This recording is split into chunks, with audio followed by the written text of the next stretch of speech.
This meeting is being recorded. What's going on, guys? It's the Bigs Podcast, episode 75, part 2. This is week 5's review, and today we are going to talk about the week that was in week 5. With me tonight, he is the boy to my girl. He is the Pete Alonso to my Brandon Nimmo. He is the peanut butter to my sweet jelly. He is my best friend, our commissioner, Ben Nisman. Benny, how you feeling tonight, my friend? Feeling great as always, Joe. It's almost midnight here on the East Coast, and happy to be reviewing week 5. It feels like it's going by pretty quickly, and we're nearly 25% through this thing. It doesn't feel like it was that long ago when it was opening day, and a little bit more unique within the matchups than we got in last week, and obviously more flip-flopping in the standings. We expected that. A lot of hard work from a lot of these participants, and I'm excited to get through it. So, Joe, as always, please lead us off, my friend. Let's get going, boys. It was a big week this week for my co-host, Benji. You put up a 15-5 whooping on Matt Loosee. Tell me about it. Well, obviously, it was the kind of matchup where I felt pretty comfortable going in. Matt had been pretty cold. I myself was coming off a loss, so I felt pretty good about the law of averages in my favor. Knew I had a little bit of work to do, but I didn't have to sweat too hard. I didn't make a lot of ads, didn't have to change over the team too much, and kind of played by the score, and it seemed to work out pretty well. Oh, yeah, it did. This was a big win for you. A good, important win, especially this week, to bump you up in the standings here to number 4. On Sunday, sir, Matt led by 1 RBI, and you got that one. Stolen bases were tied, and you got that one as well. Close categories this week. You win by the triple. You win by the steal. Matt wins by the run, and I know that chapped you a little bit there. And you guys tied in homers. On your bench this week, my friend, you went 18 for 60. Damn. I'll go with 321. It's actually a perfect 300. Okay. With 5 runs, a double, 8 RBIs, 2 steals, 6 walks. The strikeout total was 2, 5, 8, 12, 14 strikeouts and an error, sir. The only thing that plays is the runs. You can nitpick yourself wherever you want to. Honestly, I think you played this one pretty as well as you possibly could, and you came up short late in the week with some decisions. But when you triple up your opponent, you're going to do just fine here. Your few transactions this week dropped Joe Jimenez for Jesse Chavez, which ended up being a waste. Jesse Chavez for Jimmy Herget. And we're going to explain this here in a second. And then you added Jesse Chavez back for the relief appearance. You learned something about your league, didn't you, Ben? Sure. Apparently, you can pick up a guy that's on the IL or NA and put them right in. You don't actually have to have the free spot first.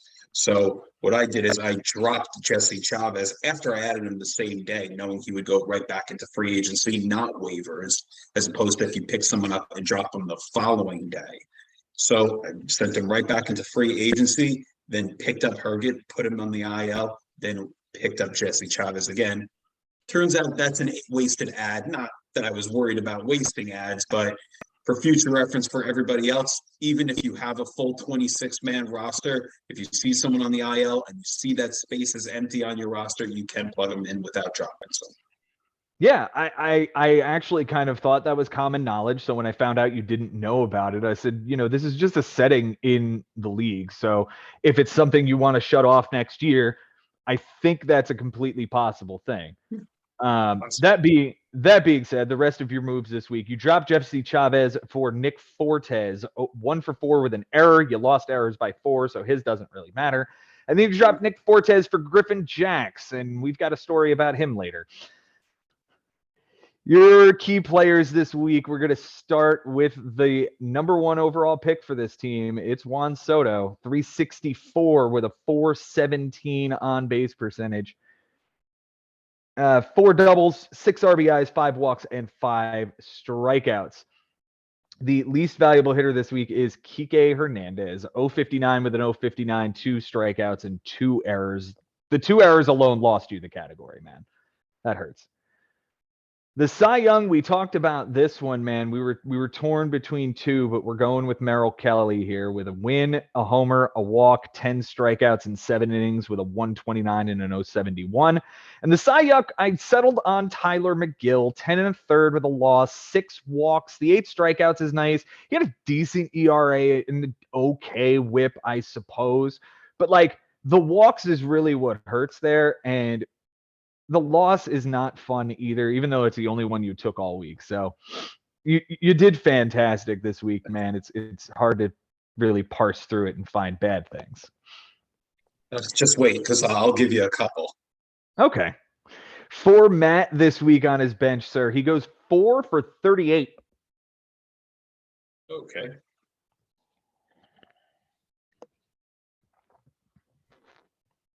Well, it's pretty damn good, that's for sure. 159?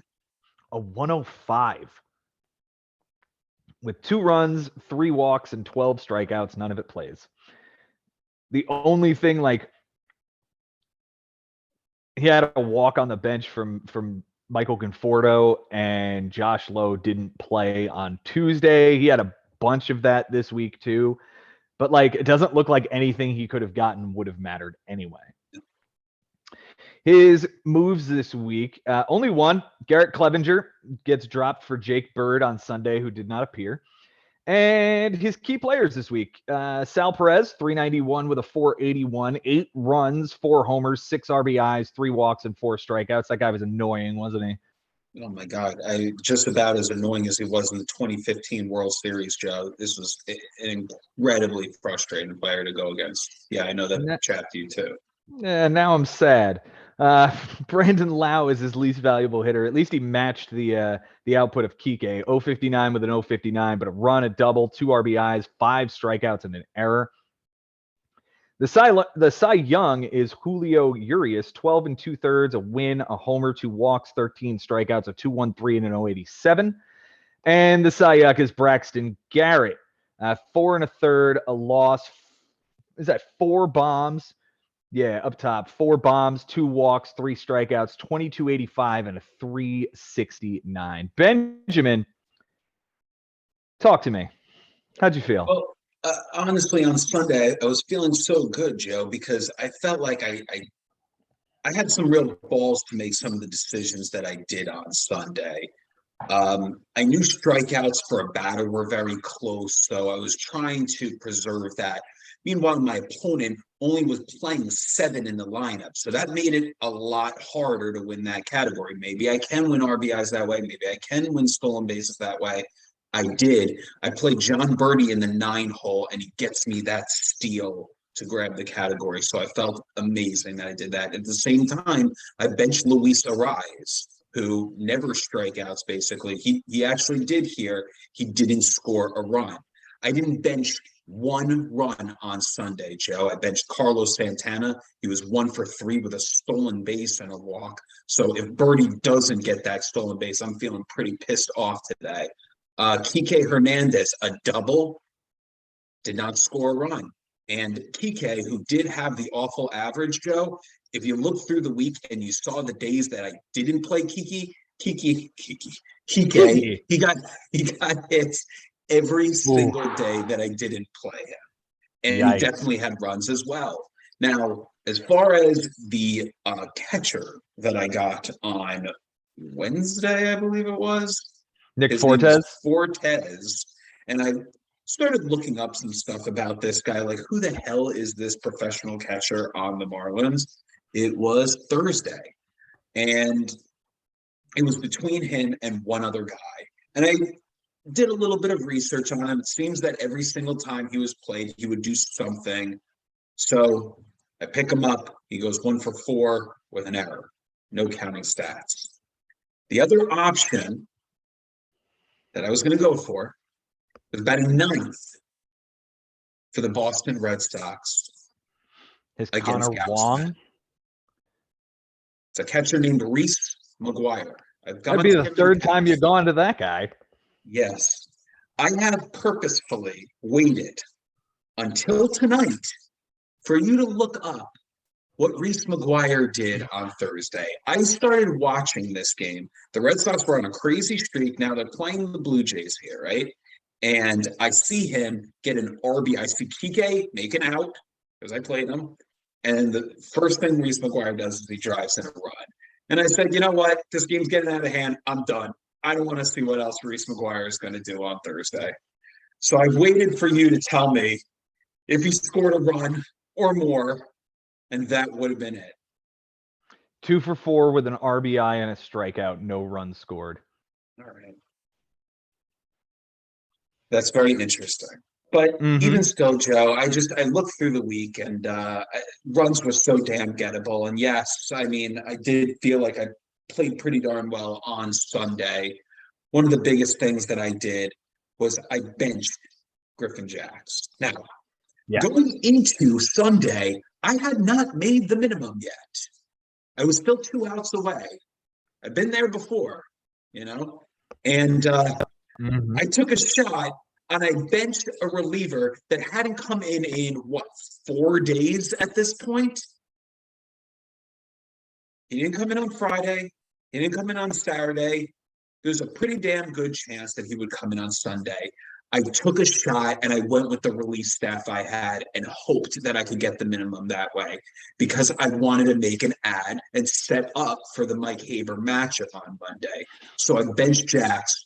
He never comes into the game anyway, but I was pretty proud of myself. Bard gets in the game. He gets the inning to get me to the minimum. It turns out Nick Martinez actually also pitches that night, but I didn't really expect that, as well as Hater. I'm mixing up Kiki and Haber so far. Kiki and Haber so far.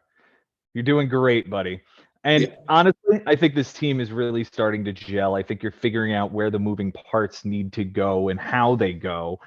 Even with Kiki's terrible week, with what he did, because he's the guy that if you get him into the lineup, the days that he's doing what he was doing, there's your run. That guy is going to score some runs. And obviously, if I played him, he might have replaced someone else that might have gotten a run, or a home run.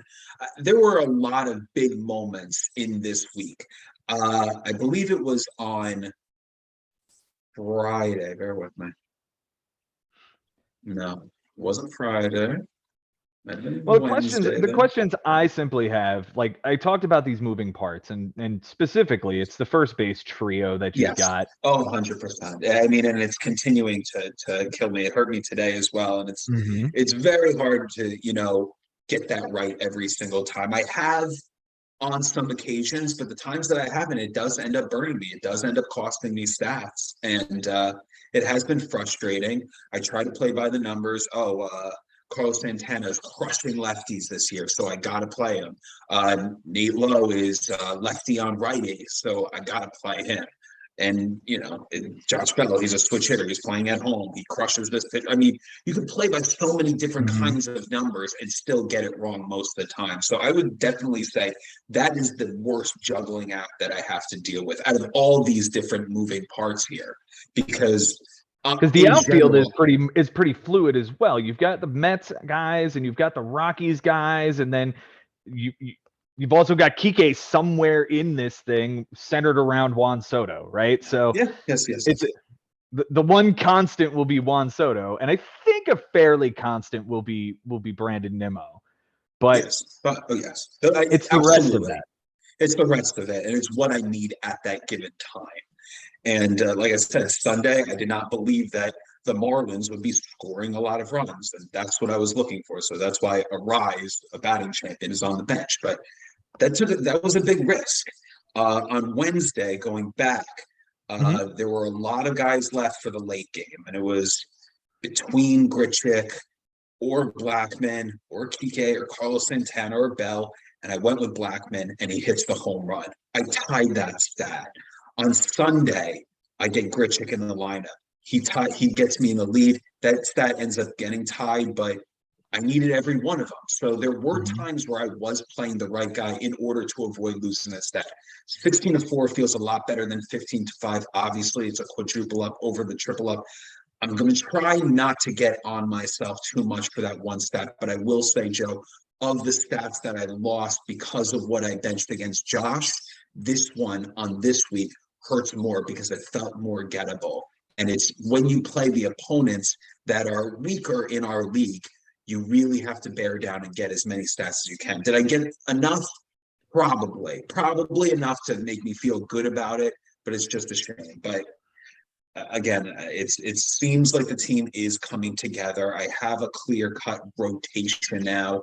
The bullpen is what it is. Do I love it? No, not as far as I can compare it to previous years, but at the same time, I can't be too bummed out about it. I've made some good decisions here on the guys that I picked. They seem to have the jobs in place. So everything is pretty good right now. Worried about Matt Loosee on the other side because more participation from him would have forced the issue on me a little bit more.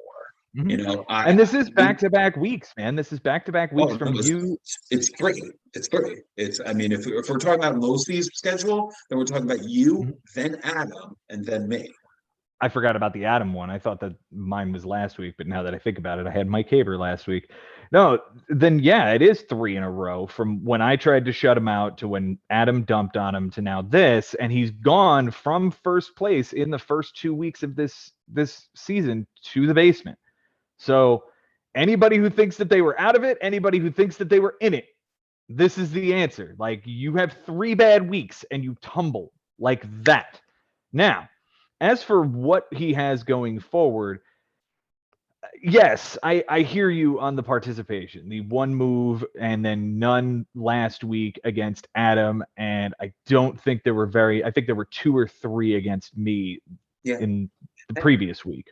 And against Adam, he loses by 1 relief appearance. I mean, he had all week to flip out relief appearances since Adam wasn't doing it. So, you know, to be a little bit more aggressive would have paid off.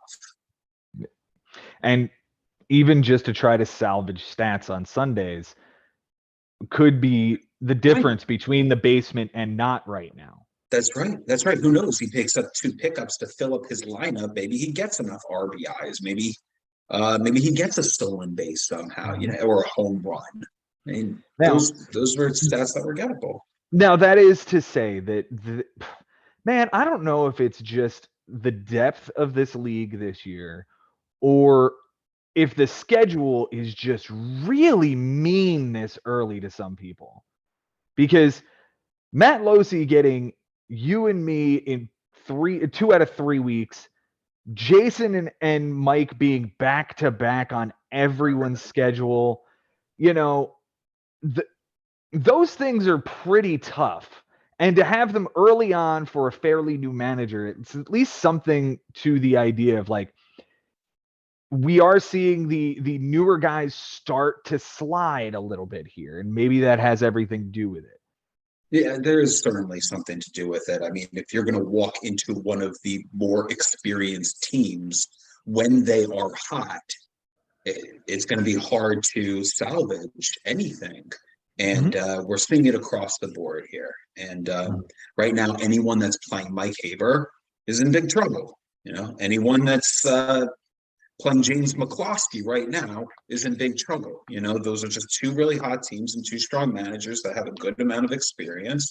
So you're right. I mean, playing Mike Haber and then Jason and then Bobby right now, back to back to back. I mean, that is brutal. Like, if you can get out of there with a win and then just turn the page and get through the next part of your schedule, you're feeling good. Right now, it's like you face Mike Haber, that better be the guy that you lose to because it's expected, you know, and then you can't lose to the guys that you shouldn't be losing to. And the next guy is Jason. Like, are you kidding me? It's back to back to back weeks, and that will come on everyone's schedule, is those 3 guys in order. And it'll be interesting to see, especially for somebody like Matt, but also guys like Henry and Adam, and guys like James McCloskey to a lesser extent, and Brian Lebo to a lesser extent, and Kostas to a lesser extent, the way that they navigate that 3-week window. Going to be crazy. This week he does have James McCloskey, but I'm going to jump off of here unless you have anything else you want to dive into. No, I think we covered it all. Obviously, I've said enough to let you know that I'm a little ticked off by the ending, that I had to have 8 runs on Sunday and still lose the category with how I played it and not benching 1 run. It's extremely frustrating. I mean, Sal Perez with 3 runs on Sunday. You know, even he was on the bases like very late in a close game, and I'm thinking to myself against the A's, like he should be taken off the bases, like he should be out for a pinch runner, out of the game, Joe, out of the game. Nope, around the bases and on home plate, a third run. Around the bases, he trudged to get you the L. All right, my friend, we are going to move on to the next matchup here. And this one was a fun one, man. I enjoyed watching this. It had a flip in it and everything. This is Kostas Paragios taking a 12-7 loss from Mike Sherman. Yeah, and we talk about playing Mike Sherman being a trap match every single time, because you never know what you're going to get from Mike Sherman. You're not going to get crazy activity throughout the week. But all of a sudden on Sunday, Sherman is always prepared. And this was more of a loss for Kostas than it was a win for Mike Sherman. I hate to say it to Kostas, but this is one that going in, I was pretty sure this is one that Kostas should get, being the more aggressive manager in general. It was just about could his guys perform to the level that Sherman's can. And sometimes Sherman's team just explodes and there's really not a ton to do there. And this is not necessarily an example of that kind of a week from Sherman. So maybe you can break it down and see what happened to Kostas. How did this all unfold? Because what I saw most was that Kostas never could get the lead. I mean, he could get it close, but he could never find a way to flip enough stats. So Sherman stayed ahead and stayed thoroughly ahead in a lot of stats. There weren't that many things that were really close and flippable throughout the week at a certain point. Like on Wednesday, Thursday, it just seemed like things were getting really far apart. And Kostas, his team underperformed here. That's just at least the offense, it felt like it did. Yeah, I'm with you on all of that, actually. This is going to be really interesting. The only thing that happened on Sunday is that Sherman found the triple. And sure, that's annoying, but it goes from 12-8 to 12-7. Like, that's the only change we've got here. Close categories this week. Kostas does win by the 1 home run given up by a pitcher. Mike wins by 3 RBIs, 1 tick on the on-base percentage. I'm sure that one upsets Kostas. They tied in triples and wins. For Kostas on his bench this week, Benjamin, I told you that you were 4 for 4 coming into this week on getting at least one of these correct. This week, Kostas goes 0 for 8. Oh, wow. That's pretty amazing. I mean, you get a bench like that, Joe, and you think like you could at least win the match, but not in this case. Yeah, you feel like it, but it's 2 runs, an RBI, a steal, 3 walks, and 4 strikeouts. Now, the 3 walks don't matter in themselves, but on base percentage was 1 tick apart. And the 3 walks are all 1 play. It's on Sunday. It's Josh Rojas on the bench. Left field is open because he has nobody to play there. And Luis Urias is 0 for 4 with an RBI. The steal that he would literally get back that didn't matter because he lost by 6. And he'd get an error back, which didn't matter because he lost by 4. All at second base. So it's the play of Urias instead of Rojas. That would have gotten him the on-base percentage, and that would have flipped the category. That's the only thing he could have done. Yeah. And the unfortunate thing is when you look at both of their Sundays, Kostas was better. You know, Sherman had a horrendous Sunday, batted under 200. But on-base percentage was just so far out of reach that even a horrible offensive day from Sherman and a much better offensive day from Kostas was still just not enough to lose by one tick, 317 to 316. Yeah, I'm sure Kostas is very frustrated because 11-8 and 12-7 are much different. The other thing, extremely unfortunate, and we all know about the Sunday triple and how it, if it either ties the category or wins the category, how damn frustrating it is. Andrew Vaughn on Sunday for Sherman, tying that category, 12-8 becomes 12-7, and we're all done. I mean, that swing ties that category and holds on to on-base percentage. If that's an out, it's like a whole different thing. The score is what at that point is 10-9, 10-8 rather. Well, here's what I'm gonna say. We're gonna do Kostas's transactions here, and I want you to listen to the underlying theme in a lot of this. Okay, and this might explain how we have a 260 batting average with only a 316 on base percentage, and he just wasn't able to find that tick. Are you ready?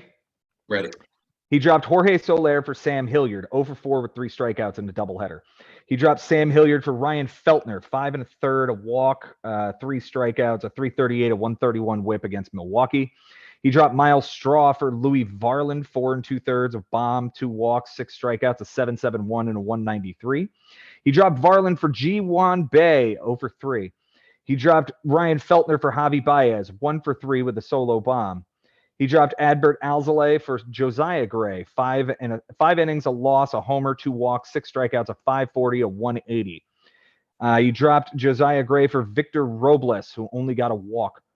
He dropped Ji-Hwan Bae for Ramon Urias, 0 for 4 with 3 strikeouts, and he dropped Victor Robles for Jason Hayward, 0 for 2 with 2 strikeouts. What is the underlying theme, Benjamin? I think I heard one hit exist in all of that from Javier Baez and maybe the walk from Robles. Aside from that, it was a donut hole for 3, a donut hole for 4. I mean, the pitchers seem to do okay for him, and that is why he had a sub-4 ERA, and he did very nicely there with those streams. But where he streamed those hitters, he was misfiring on all cylinders. Yeah, he couldn't buy himself another hit. He couldn't buy a walk. It's an 0 for 4 with 3, an 0 for 4 with 3, an 0 for 2 with 2, a straight 0 for 3, and a 1 for 3 with a solo bomb. That's 5 hitters and a 1 for the whole time. His key players. And you know what's also interesting about that, though, is that there were a lot of strikeouts there, but he still won that stat significantly by 26, actually, because, for whatever reason, Sherman just couldn't stop striking out. Well, I also think there's something, too, that Kostas was protecting against that, and I'm protecting the batting average toward the end. You take less at-bats, you're more likely going to. Anyway, his key players this week, JT Realmuto, 278 with a 316, 2 runs, a double. Both triples came from this guy. 3 RBIs, a walk, and 2 strikeouts. It's obvious why I picked him. Ramon Urias is, in fact, the guy who's going to be the least valuable hitter. He went an 0 for the entire time he was on Kostas' roster with a 111 on base, an RBI, a walk, 4 strikeouts, and an error. The Cy Young this week, who in the hell is Mason Miller? 13 innings, a loss, a bomb, 5 walks, 11 strikeouts, a 138 and an 077. Very nice pickup there from that kid. However, the Cy Yuck, he had 10 losses, so pick somebody else. Will Smith? And Will Smith was pretty awful out of the pen, wasn't he? Alzolay had 2/3 of an inning and a loss. Josiah Gray had a loss. Manoah, Green, Gore, Will Smith, Steffen, Finnegan, Boxberger, and Mason Miller is Cy Young. All of them with losses. That's the most losses we've seen in a week this season, by the way. 10 of them. Right. But still manages to have a sub-4 ERA. That's Interesting. For Mike Sherman on his bench, Benjamin, he goes 2 for 17. Another excellent average. 2 for 20 is 100, then 2 for 17. 160, 66. 118. I went in the other direction. Yep. A run, an RBI, and 7 strikeouts. None of it plays. His moves this week, he dropped Kyle Bradish for John Brebbia. He dropped Ken Waldichuk for Reaver San Martin, a third of an inning, a 54 ERA, a 6 whip, and a relief appearance. He added, oh man, Christian Edwin Encarnacion's strand of hair. There you go. He's a first base prospect for the Reds, and if Joey Votto is done forever, I guess this is the dude that's going to take over for him. He dropped Christopher Morel, who just got called up for Carlos Hernandez, an inning and a third, a walk, a strikeout, an 075 whip, and a relief appearance. Needed both those relief appearances, it looks like, to sort of solidify that category. His key players this week. Ozzie Albies is going to be my MVP on this team. 371 with a 389, 4 runs, 5 doubles, 2 homers, 3 RBIs, a steal, a walk, and 6 strikeouts. Mitch Haniger those doubles to win the category there. 13 and 9 was the final in doubles. So for him to get 5, yeah, I can understand why he's the MVP. Yep. Mitch Haniger is going to be my least valuable hitter. 167, both average and on base with 6 strikeouts. That's terrible.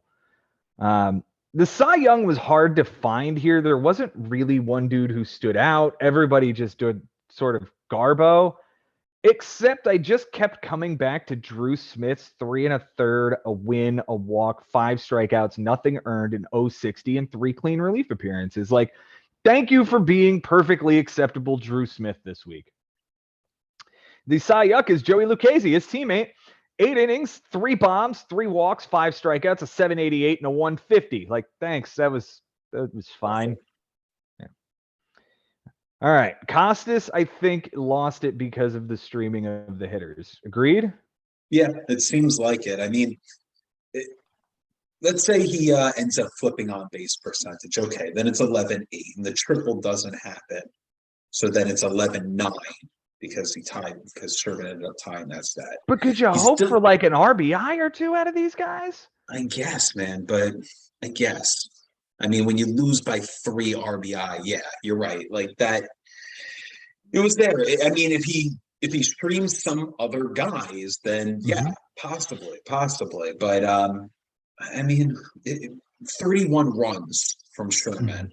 That's tough to beat. It's a good number. It's a good number. Not too many guys got that many runs. That's you know what the record is for a single week? Is it over 40? Yes. Wow. Is it 46? Higher. Is it over 50? Yes. Is it on an 11-day matchup? Nope. Wow. Is it 51? Higher. 53? Higher. Is it over 60? No.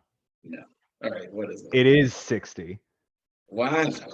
7-day matchup. 7-day matchup. That's putting up 8+ runs a day. That's 8+ runs a day for the record. We got record book stuff coming. I promise. Okay. So as for these two, Kostas could have streamed better, but I do like the fact that he is able to still win batting average with all of that coming into the lineup. I think we've got a rolling rotation of dudes at this point. He has been streaming quite a few outfielders, Bay, Hayward, Robles, Hilliard, and then the, I guess, middle infield of CJ Abrams, Josh Rojas, and whatever other guy he rolls through. Is that what I'm seeing here? Or? Yeah. There's a lot of moving parts. There's obviously some staples with Freeman and Real Muto and LeMahieu. Like, these are good staple guys to have. And then it just seems like there's sort of a revolving door now. And I don't know. I think there were a lot of question marks about this offense after the draft. And I think we still have them here because the jury is still out on Josh Rojas. In my opinion, the jury is still out on Ahmed Rosario. I don't know what that player is, at least to me. That's still a question mark. Alejandro Kirk, well, at least because of the JD Martinez injury, those decisions are a little bit easier every day, but when JD comes back, he's going to have them again. Us is a team that I because of not the team itself, but because of the manager, I'm expecting big things from him. And I feel like this should still be a fun, competitive summer from him. Does he have the pieces? When healthy, yeah. I mean, having Fernando Tatis back, he can carry you some weeks. Is the rotation going to do well? The rotation, if it stays sub 4 every week, then he should be okay. I just don't know if that's necessarily going to happen, but I guess it remains to be seen. As of right now, he's still not in a horrible spot. He's still in striking distance. And what's really fun right now is that he's playing Frank Bucco. And this has been a really interesting rivalry now. So you got one really hot team in Frank. You got a colder team in Kostas. You wonder if maybe law of averages say that Kostas takes him down this time. Last time, I think Frank got him. So really going to be fun to see these guys and that chess match. Absolutely. What about for Mike Sherman? It's good to see him here in the fight early on. Yes, absolutely. I mean, he'd sign up for 8th place, which is where he is right now.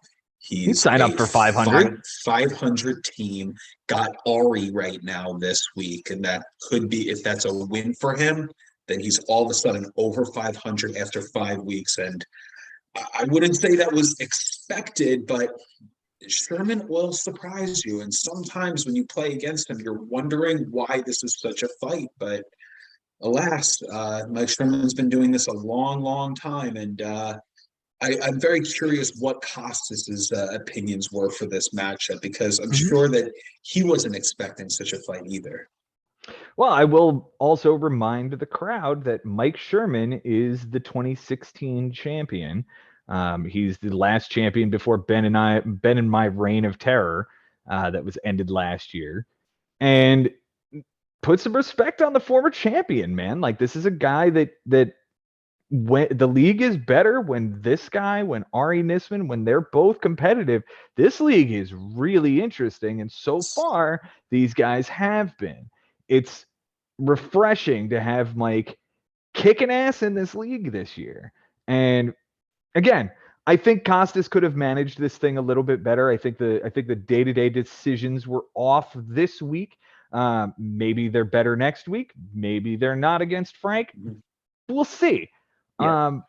But there's nothing to hang his head about here. This isn't a blowout loss. He pitched really well. Yes. 93 1/3 to an ERA under 4. Well done, sir. Well done. Right. And at the end of the day, are you buried? No, you're 1 under 500. Like, a lot of teams, including myself, even though I'm over 500, I would sign up for 1 under 500 after 5 weeks. That's right in the middle of the pack and in striking distance. One big win, like one team that you can just thump out. Let's not forget that Kostas did beat Mike Haber in week 1. So, I mean, this is not somebody that you can take lightly. He's a threat. And if he's hot in the right week and you're facing him and you're cold, it's going to be a big win for Kostas. He'll be right back on top. Speaking of being on top, do you remember back in about 2004, there was this really awesome hobby that we used to have? And we used to get together every single weekend, and we used to have so much fun with each other. And you were in a group with some guys, weren't you, Benny? Sure was. And every Sunday, like you said, it was quite a summer in 2004. Before we even called this league the Bigs, we were doing this every single Sunday. And well, it's time to talk about karma.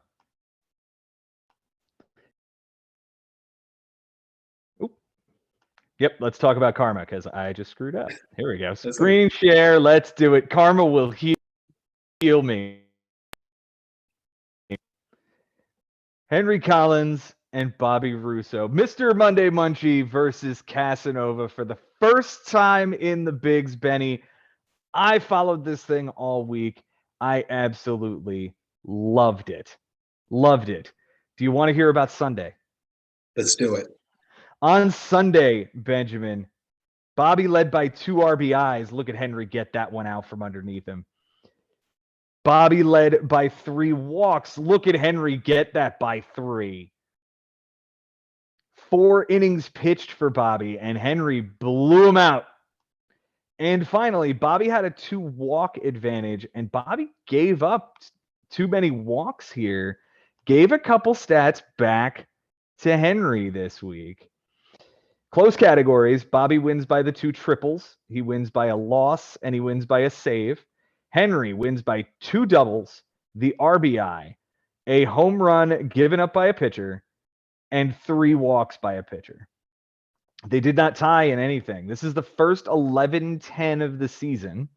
It's the closest thing to a tie naturally that we can have. So I love the fact that the Karma guys had the first natural tie. On the bench this week for Bobby Russo, Benjamin, he goes 14 for 40.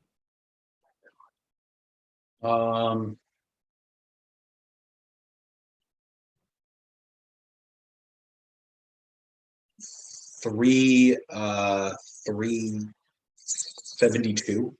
350. With 7 runs, 3 doubles, a triple, 2 homers, 10 RBIs, 5 walks, and 9 strikeouts. It's very loudly the 10 RBIs that are on the bench. TJ Friedel on Friday. The whole big mess on Sunday with a homer on the bench. Yeah. I talked to Bobby a lot this week, and I know he was kicking himself for this. Here's the bomb from Bader and the triple. It's all Bader here on Sunday when he comes back from injury. His transactions this week, he drops Zach McKinstry. He drops Hovey Milner for Pavin Smith, 0 for 3 with a strikeout. He drops Jake Woodford and Drew Verhagen, adds Tyler Alexander, a third of an inning, a win, and a relief appearance. It's about the best you could possibly get out of a guy. He dropped Pavin Smith for Tucupita Marcano. What team? The Durham Bulls. Pittsburgh Pirates. 0 for 3, 2 strikeouts, and a run scored. He had then added Brian Anderson, who went 3 for 4 with a run and the triple. He dropped Tucupita Marcano for Keegan Thompson, 3 innings, a win, 2 strikeouts, an 0.33 whip, and a relief appearance. He drops Alexander for Feltner, 3 1/3, 6 walks, 3 strikeouts, a 10.80, and a 3 whip against the Mets. And didn't we still lose that game? Yeah, he got the no decision. We know. Yeah, terrific. He dropped Keegan Thompson for Jose Suarez, 2 2/3, a loss, 2 bombs, 3 walks, a 23.63 ERA, and a 3.38 whip. These are the 2 worst possible streams he could have given on Sunday that gave the walks back to Henry, the bombs back to Henry. That's it. That's those 2 starts right there. Yeah, and there's one prior to it though, Joe, because if you look one day before on Saturday, he goes for it with Johan Oviedo on the Pittsburgh Pirates against Toronto because he's still trying to think, I could still go after the innings. And alas, it blew up in his face. And he didn't, and he was still trying to, I guess, get strikeouts potentially there as well. He was smart in knowing how many losses he could afford to take at that point, and obviously probably trying to also grab another win, protect that. So I respect that he's saying, I can't at least take a loss that'll be really brutal and hurt me, but it still wasn't worth it. And he took that shot, and I respected the risk, but you mix that in, and then the Feltner thing happens, and Suarez, and you put that all together, and it was just really, really poor decisions, with all due respect to an excellent manager. But down the stretch, I mean, I'm sure he might be kicking himself because at the end, he could have played a little bit less aggressively. He could have been more passive and at least won one of these. Walks given up, maybe, home runs given up. Potentially. Here's the thing I'm going to point to. We've talked about this before in the past, that Bobby will play to the middle. This is one of those examples of Bobby accidentally playing himself to the middle. You know, he's fortunate that Feltner didn't get the loss here, that the Mets didn't capitalize on that. And because then it's a 10-10 tie. That's right. We'll talk about his key players this week, and then we'll get to Henry. His key player is Christian Walker, 435 with a 458, 8 runs, a double, 4 homers, 7 RBIs, a walk, and 3 strikeouts. The least valuable hitter, I really couldn't find anybody who didn't really contribute at a strong pace other than Anthony Volpe, who stole 3 bags. Like, I can't knock anybody on this offense unless you're seeing something that I'm not. I mean, am I going to knock the 2 dudes he streamed? No. Right. And Harrison Bader was still pretty solid in there, you know, when he played him. Even without the big game he had on Saturday, or on Sunday rather. The Cy Young this week is Emmanuel Clase, 4 relief appearances, 4 innings, 3 saves, a walk, 3 strikeouts, 2.25 ERA, and an 0.75 WHIP. The Cy Young, we already talked about it. Jose Suarez with his 23.63 ERA. Over to Henry's side here, and for him on the bench this week, Benjamin, it was 11 for 52.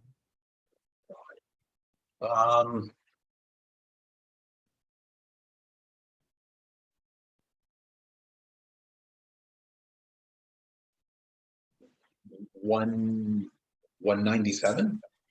212. 212. Yeah. Okay. So you got it the second time. I got it. 6 runs, a double, 3 homers, 14 RBIs, 3 walks, and 11 strikeouts. He's fortunate to win the RBIs categories because we'd be talking about it just in the other direction with 14 RBIs on this bench. 3 homers, he'd have to be perfect. 6 runs doesn't even get him close. And the 3 walks, he already won that category. So none of that plays. Congratulations, Henry. That's always great to hear it doesn't play. His moves this week. He dropped Franchi Cordero finally. That was a guy I was trying to replace when I offered him a deal. He dropped Miguel Andujar. He dropped Corey Julks for Roansy Contreras. 5 innings, a loss, a homer, 3 walks, 4 strikeouts, a 9 ERA, and a 2.40 WHIP. He dropped Lance Lynn, which I think I'm going to have a conversation with you about this after we're done here. He dropped Lance Lynn for Ryan Nelson. 5 innings, a walk, 3 strikeouts, a 360, and a 160. He dropped Elias Diaz for Christian Bethancourt. I almost called him Rafael Bethancourt. You remember that guy? I do. But this is a significant play here. And yeah, it is. I want to talk about this because with Diaz hitting the way he was, though he was not starting, it was not even like a second thought. You know, Henry was thinking, I need a guy that's starting today. And with that decision, with that ad, he wins RBI. And I was so proud of him because how many guys would have stayed pat, maybe just played it out on Sunday with what they had? But no, this aggressive play, it ended up paying off in a big way. And when you leave as many RBIs as Henry did throughout this matchup, and I was pulling my hair out like, oh my God, this should be in the bag for him to still pull it out. And I'm really happy for him because that one probably in most other matchups, Joe, when you make that many mistakes, it does come back to bite you. And for all of what he left on the bench, for it not to end up playing and for him to make his own luck on Sunday with that ad, I'm very, very proud of this new manager. He did a great job here. Yeah, you can see this ad as the move of the week. It's Christian Bethancourt. It's only a 1 for 4, but it's a 3-run bomb as that one. And that 3-run bomb is 3 RBIs in his favor up to that category. He dropped Alex Call for Brian De La Cruz, 1 for 6 with 2 strikeouts. Not great. His key players this week. We'll start with the MVP. We call him Lou Bob. His name is Luis Robert. 625 batting average with a 786 on base percentage. 5 runs, 3 doubles, 2 RBIs, 4 walks, and only 2 strikeouts. What? Yeah, and we're not even including what he did on Henry's bench. It was a couple of bombs there and quite a few RBIs. Yeah. Like this line would be even more ridiculous. It's insane what he did. The least valuable hitter this week is going to be Andres Jimenez, 059 with an 059, an RBI, and 3 strikeouts. Yikes. That RBI. He did need the RBI. The Cy Young is Zach Eflin.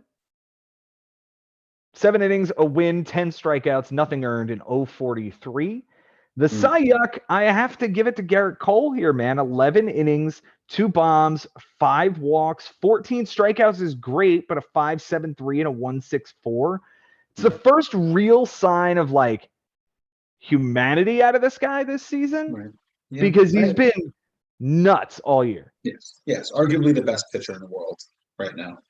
And for Henry, it's just fortunate that. Oh, I just had that moment where I picked him as my number 1 pitcher this year in preseason. I'm just reminding Jason and Mike. Oh, okay. Yeah, we did that show together. Number one guy. Anyway, you were saying.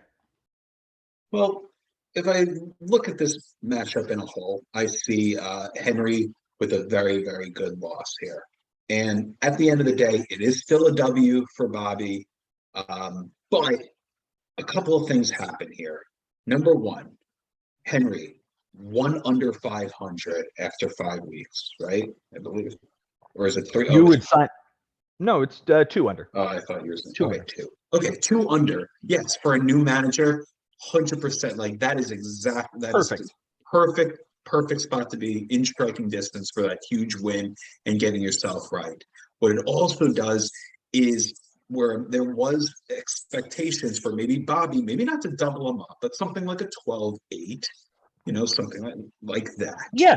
And it didn't happen. So Bobby does not separate himself from the pack as much as he could. He still stays pretty much atop of the standings, but he's right there with us now, thanks to Henry. Mm-hmm. So a good loss from Henry, maybe a frustrating win for Bobby, but at the same time, it is still a W. And I'm sure Bobby is still feeling pretty decent about himself, but he has one of the toughest customers of all playing you now. So it probably would have been nicer to have a bigger win before playing Joe Schubert, but he's got to take it at this point and just hope for a hot week. And for Henry, he gets Christian. He's through that gauntlet of Mike Haber, Jason Ashby, and Bobby Russo. He gets bumped out by Mike Haber. He gets a nice win on Jason Ashby, and to only lose 11-10 after those 3, he does have to do this again later on in the season and face these 3 again, but he should consider himself in a really, really good, fortunate place after all is said and done here. No doubt. He ran that gauntlet of Mike Haber, Jason, and Bobby like we talked about, and to be right around 500 after all is said and done, that is to be commended. There are going to be guys who go through that trio and just get slaughtered.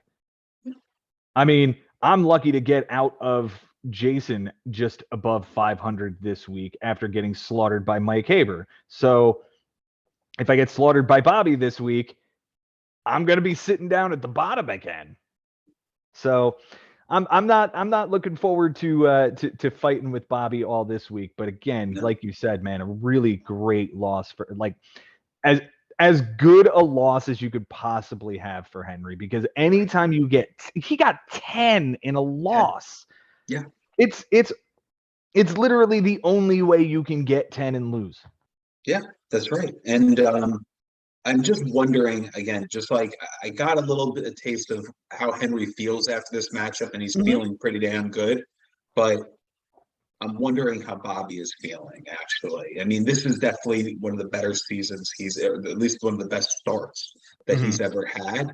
And to kind of let this thing slip away and becoming a much bigger win on Saturday and Sunday with those pitching decisions, like, I know he's not thrilled with it. I know he is also tipping his cap to Henry because he managed to kind of squeal away with getting walks given up and not having to like draw. He didn't surrender a lot of free passes towards the end. So he definitely tipped his cap there to Henry. But again, there was RBIs to be had. He could have flipped that category, and then of course the pitcher. So it's a win. It's just unfortunate that it could have been much bigger, and Bobby could have put himself in a much bigger place, but a better place. But this is the bigs, and you never know how it's going to come when it goes to the final day, how it's all going to play out. And in this case, it was a real shocking ending, to say the least. No doubt. No doubt. And you want to talk about shocking endings. Let's talk about what happened with Frank Bucco and Christian here, man. Let's take a look at this thing.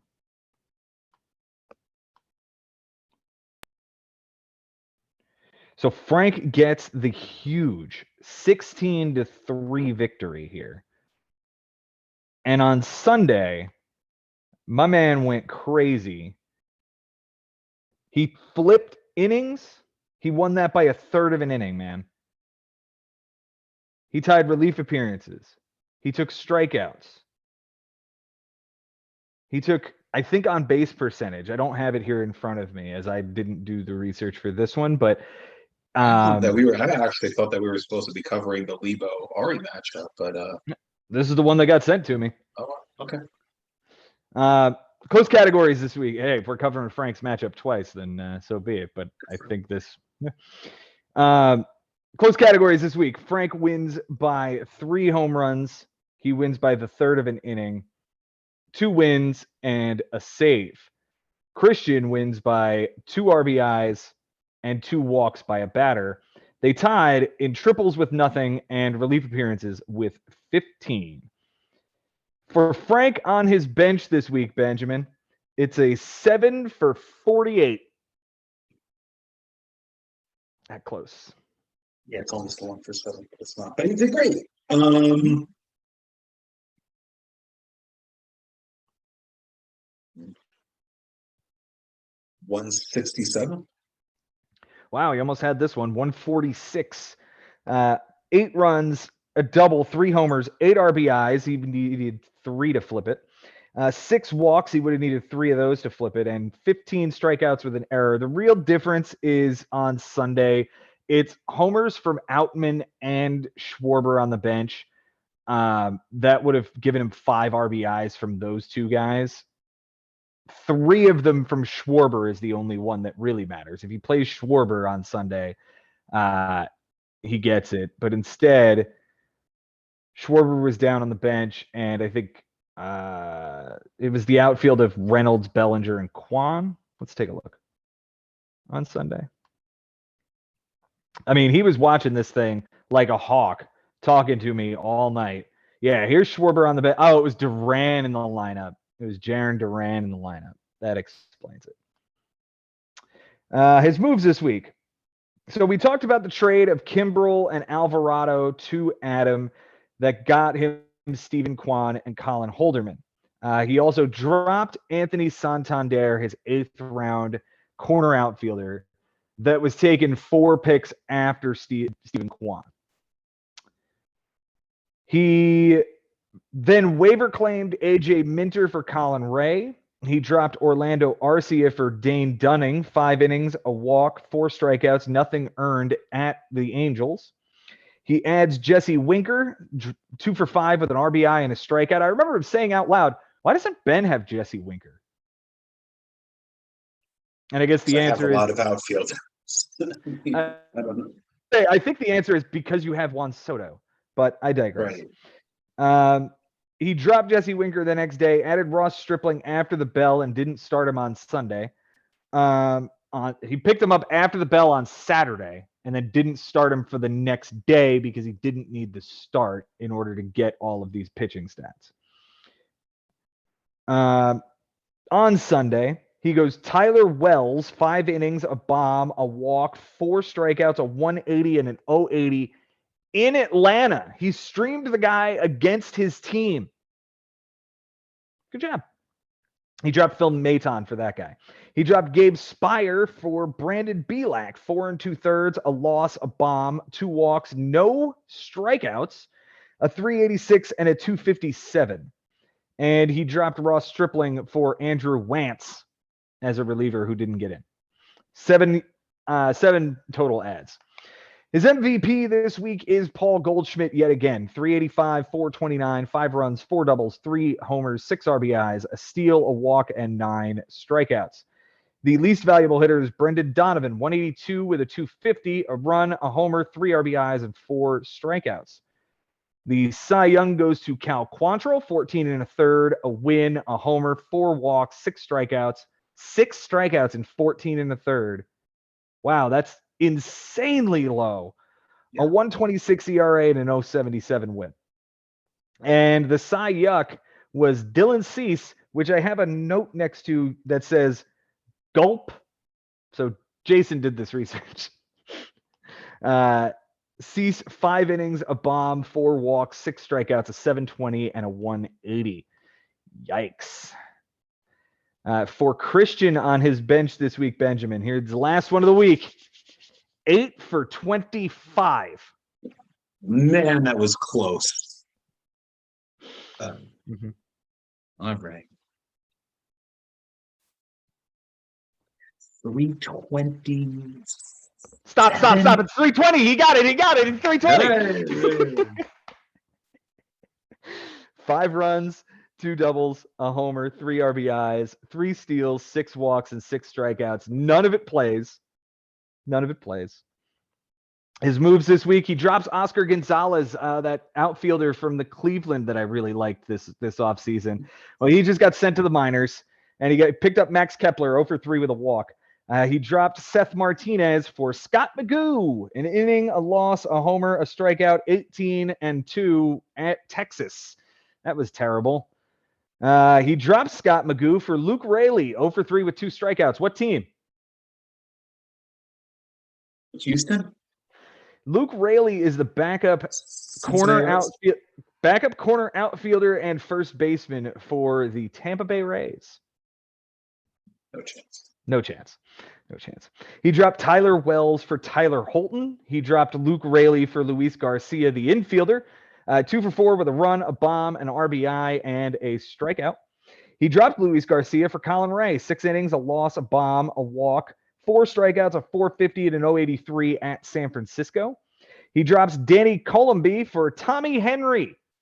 You know, I was really close to it. If only his name was Bobby Henry, he would be a matchup in the bigs this week. Anyway, Tommy Henry, 6 innings, 2 walks, 3 strikeouts, a 3 and a 133 against Washington. He drops Scott Alexander for Ken Waldachuk, 5 innings, a win, 2 homers, 6 walks, 6 strikeouts, a 720 and a 240 at Kansas City. He used 8, but did not really combat Frank when he added on those 2 pitchers on Sunday because he didn't make a move on Sunday. His key players this week, we're going to go to Rafi Devers, 321 and a 367, 3 runs, 2 doubles, a homer, 7 RBIs, a walk, 5 strikeouts, but 3 big errors. Gross. The least valuable hitter, this guy named Joe Abreu, 158 with a 304, 2 runs, a double, 2 RBIs, 4 walks, 5 strikeouts, and another error. The Cy Young is Nate Eovaldi, 8 innings, a win, 2 walks, 5 strikeouts, nothing earned, and an 088. And the Cy Young goes to 2020 hero of mine, Brady Singer, 4 innings, a loss, a bomb, 3 walks, 4 strikeouts, an 11.25 and a 2.25. I'm pretty concerned that I might have had the only good start of Brady Singer's career at the end of the 2020 season. But this isn't about that. This is about Frank Bucco getting himself an enormous win this week. What did you see? Yeah, I saw a manager that was playing like a desperate manager, didn't really need to, but was fighting for every single stat. His opponent making 8 ads, that was a lot of fight back in general from Christian, as though you did mention the issue on Sunday of not really combating where he could have. Relief appearances was clearly gettable for Christian. But you could say the same thing about Frank. Frank clean sweeps every single pitching category with the exception of relief appearances, which he tied. The 3 that he loses, Well, strikeouts, he never really had a chance, but losing by 2 walks, I'm sure that's a little annoying. Losing by 2 RBI is a little annoying, but a 16-3 is a plus 13. And this is an incredible win against a pretty solid manager.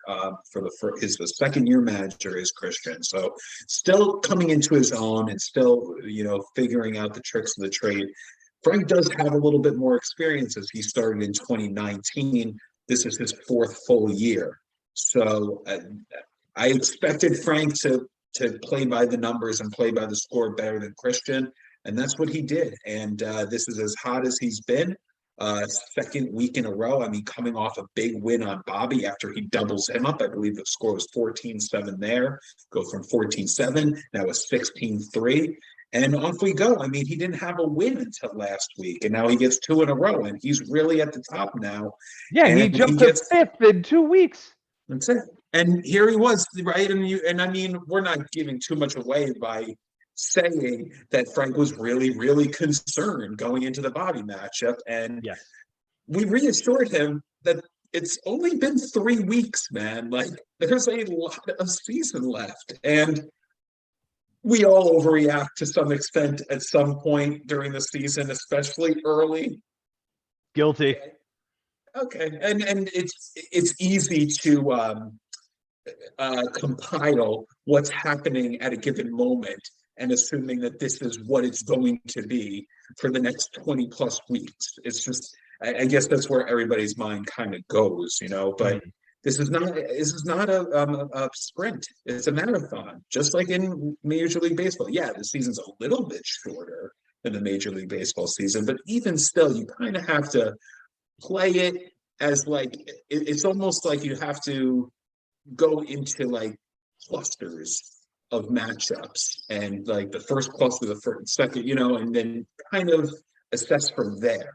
And I'm hoping now that Frank has a little bit better of a feeling of how his team projects to be going forward, because it's a really well-oiled machine. It seems like it doesn't have too many holes as far as I'm concerned. He's making the trades that he needs to fill the holes that he has.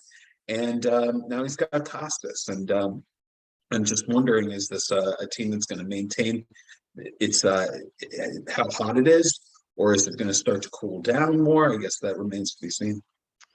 It really depends on how much this man is going to tinker with this roster over the next few weeks, because we've seen Frank go on these spurts of trades, and we've got now 2 of them with the addition of Stephen Kwan, and now the addition of Whit Merrifield, and the pitcher that he got, Chris Sale. So we shall see what will happen here in the future. I hope that this isn't a harbinger of things to come. And I think he has shown some restraint, at least last year, based on the trade maximum we have put in place. All of that being said, I look forward to seeing what he's capable of this year and seeing him jump up the standings. I know how excited he was to find out that he was between you and me in the standings, Ben. It warmed his big old heart, didn't it? Yeah, I'm sure. And I'm pretty positive that's going to change after next week, whether it's me now at the bottom or you now at the bottom or him now at the bottom. It's fun to see for 1 week, but alas, these standings are going to continue to flip as we go. Absolutely. Benji, I have a quick little game for you before we get to managers of the week. I would like you to select 1 offensive category and 1 pitching category that we play in the bigs. First, the offensive category. Which one would you like to play? I would like to play doubles. Doubles. I kind of figured you would. In Major League Baseball, there is 1 man who has more than 15 doubles. Can you name him? Wow. Well, I know that Matt Chapman's having a really good year, so I'll say him. That is that is the correct answer. 17 doubles from Matt Chapman so far this year. 2 with 14 in Goldschmidt and Wander Franco, for the record. The pitching side, what statistic would you like to go with now that you know what the game is? Wow. How about innings pitched? There is one man who has thrown more than 45 innings this season. Wow. He's having a really good year. He is having a very good year. And it's not Garrett Cole. It is Garrett Cole. 51 and 2/3 innings, 5 wins, no losses, 2 bombs, 16 walks, 58 strikeouts, a 209 and a 101. There are 2 guys who have thrown 45 and 2/3 in Shane Bieber and 45 and a third in Julio Urias. But yeah, that's far and away the most innings so far. And I think he also leads the league in strikeouts. Oh no. There's one guy who he has 40 innings pitched and he has 67 strikeouts. Oh my God. Can Is it you name him? Gatlin? Nope. It's not one of the 2 guys you just mentioned. Nope. Name has not come up yet. Gaussman? Nope. American League pitcher? Nope.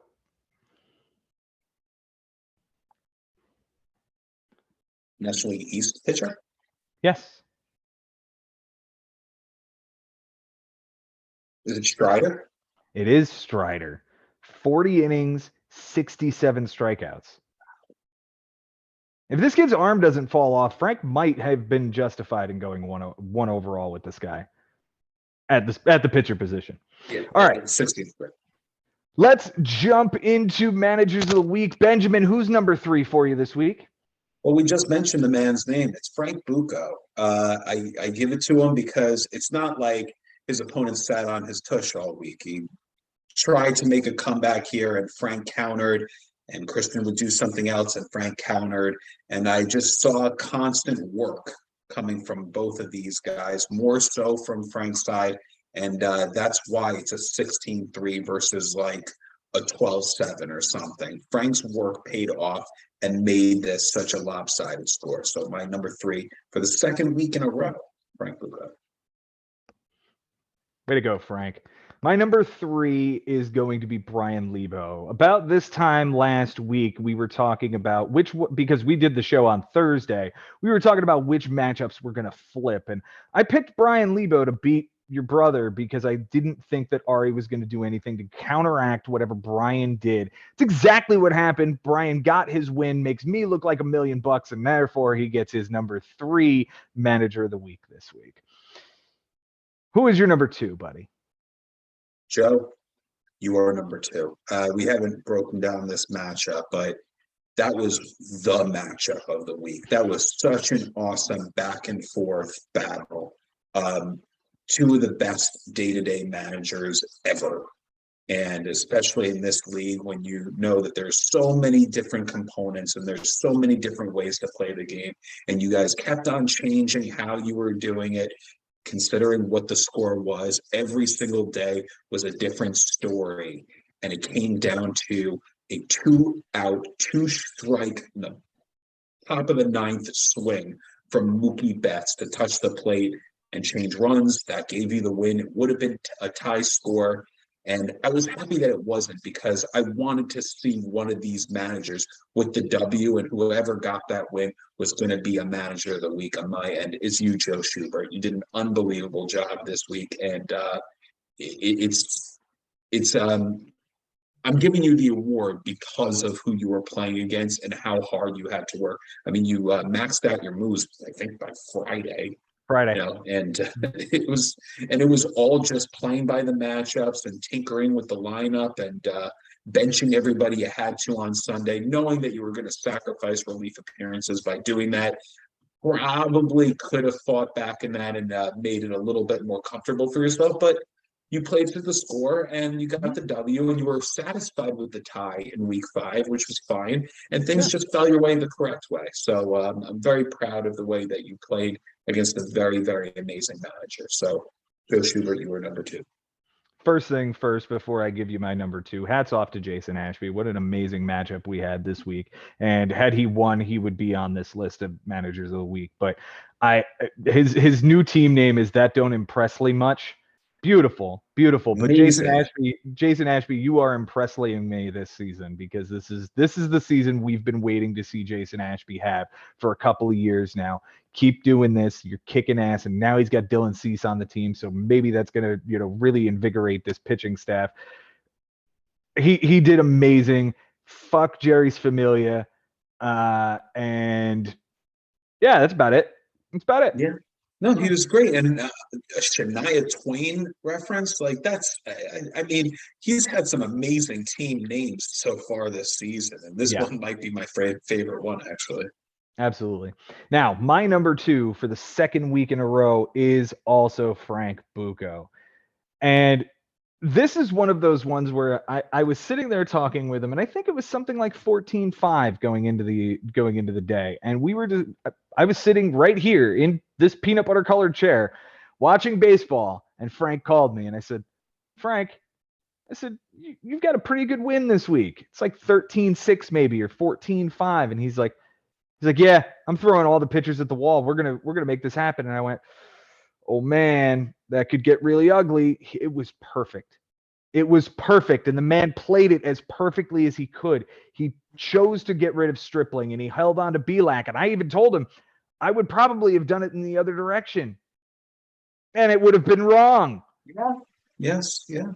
And I mean, to win by a third of an inning, I mean, 78 in the third is 78. That is playing it as perfectly as you can. Yeah, absolutely. So for that and many other reasons, jumping up into the top 5 for the first time since I think he was the leader in the clubhouse after week 3 of his rookie year and hasn't been this high since. Like, he went into 2020 as the 8th seed. So I don't think he's been this high since that rookie year. So let's fucking go, Frank. You too. We need to see this season out of you all year. Who's your number 1? And why is it Mike Haber? Yeah, it's such a no-brainer, dude. I mean, has anyone had that lopsided of a win yet this year?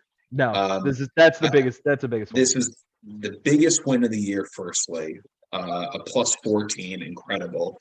Against a guy that's playing his ass off for the most part. Adam Lowenstein, obviously, he's getting this quicker than one typically does. I really think that Adam has played pretty well under the circumstances and who he had to play on the schedule. And this is a guy that, again, if you're going to play Mike Haber, if you're going to get crushed, this is a guy you can get crushed by. But sure, Mike Haber, just the way that he plays in the score, he sees what's winnable, he sees what's close. I mean, it's just such an impressive showing every single time. And I realize that it's not like he got this win off a Joe Schubert this time, or a Jason Ashby, or a Bobby Russo. But even still, I mean, this is as impressive as it gets. And he was basically flawless. I think on his bench, he was like 159 or something this week. Like, he was, besides the fact that he was, doing everything right, he wasn't benching anything brutal, that could have helped him more. So what else can you ask for? He couldn't have done really anything else to make his luck any better. And a plus 14, my God, I mean, had to be number 1 this week for me. He's playing as well as I've ever seen him play right now. Right now, this is as strong as I have seen him in quite a long time. He's there was a time, I think it was before the 21 season, I had to because coming out of 20 he was bad. I told him he needed to remind everybody who Mike Haber fucking was in this league, and all he did was cover it wire to wire. Mike Haber, you didn't close the deal in 21. You didn't close the deal in 22. You're my number 1 this week. If this is what you're going to do again, let's close the deal this time. Let's get the multiple championships for Mike Haber if he's going to push this hard. Are you kidding me? He was crushing it this week. Verlander's now back. He's got Suarez and Soroka and Fairbanks all lined up on the IL ready to come back. Like, this offense is sick. He's fickle offense, and now that he has Bryce Harper back at just the right time, that was another thing that Mike Haber has done. He's just been very patient and just knowing it's only a couple more days till this guy comes back and this guy, and just these pieces are just falling in line for him. Mhm. And any one of the guys. I mean, he's got a nice small bench here, and whoever he's benching, whether it's Correa or whomever, it's The it's fact that danger. the fucking balls on this guy. He drafts Carlos Correa and has the balls to like fucking bench him every day. God. He's been terrible, I understand, but like, damn. No, but I mean, in general, like the fact, like having Vladimir Guerrero, but if not, like okay, Randy Telez, that's like his backup guy for now. That could work. Anthony Yeah. Rendon. We were waiting for Anthony Rendon to have an awesome week. Here it is. Here's your awesome week. And Semien at the top of the Rangers lineup. They're having an awesome season so far. I mean, even this guy Rooker has been, producing for him. Fuck that guy.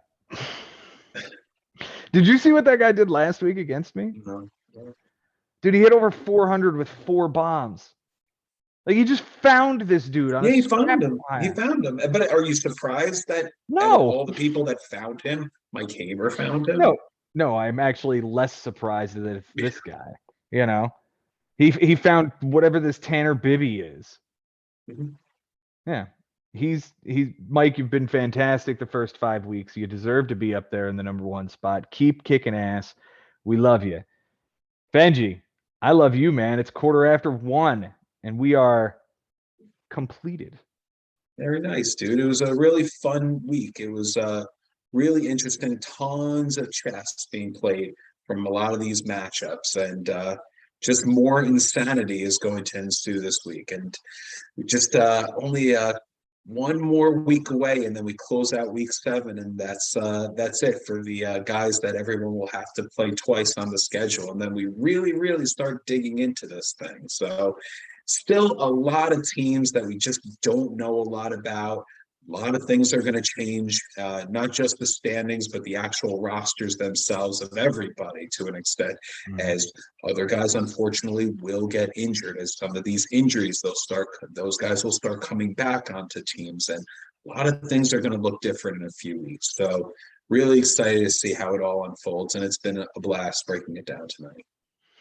Little bit of housekeeping before we finish up. Last episode, I did mention the fact that on June 26th, we will be having the Bigs Conclave in Citi Field for Mets versus Brewers. It is Starling Marte Wakanda Forever bobblehead night. So we do want to start getting tickets because it is a bobblehead night. If it wasn't a giveaway night, I'd just say, screw it, let's get together Monday night at the ballpark and we'll just buy tickets. But otherwise, I figured this way. Oh, I see what you were getting excited about. Screw it. We could do it. Yeah. All right. We could do it. But I think it might be a better idea for us to all just decide, like, we're going to go get tickets in a section. Say, hey, we're going to go to section blah, blah, blah. Just get your tickets there and we'll all meet there. That all being said, if you're interested and you have my number, hit me up. If you have Jason's number, hit him up. We're kind of putting this whole thing together. And when you do, I'll tell you about another special side mission that might exist. But that's for another time. Thank you guys for each and every week giving us a story to tell here. We love each and every one of you, and we love each and every one of you giving us the opportunity to do this for you. Until next time, guys, it's been real. It's been fun. And it is always real fun in the bigs. We'll see you next time.